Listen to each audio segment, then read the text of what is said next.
মাত্র ৪৮ ঘন্টায় ৩টি বাণিজ্যিক জাহাজে হামলা, নিহত ৩ ভারতীয় নাবিক। আর এবার আবার ভারতীয়দের নিয়ে আরেকটি জাহাজে হামলার খবর সামনে এসেছে। পশ্চিম এশিয়ার সমুদ্রপথে আসলে কি ঘটছে? ভারতীয় নাবিকরা কি ক্রমশ বড় বিপদের মুখে?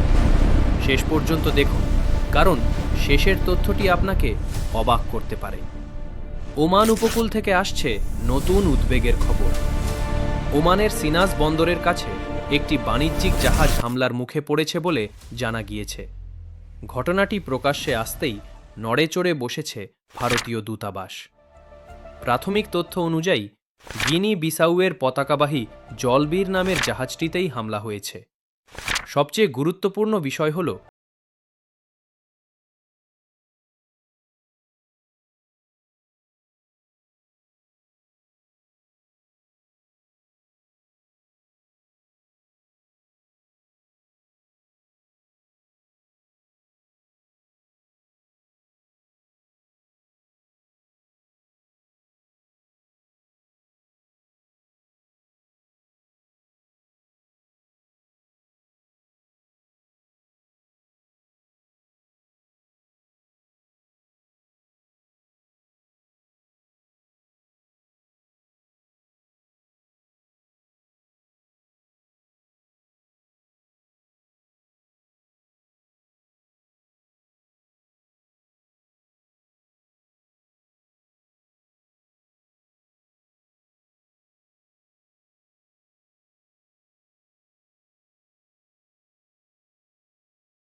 পর ২১ জনকে উদ্ধার করা সম্ভব হলেও ৩ ভারতীয় নাবিককে আর জীবিত পাওয়া যায়নি।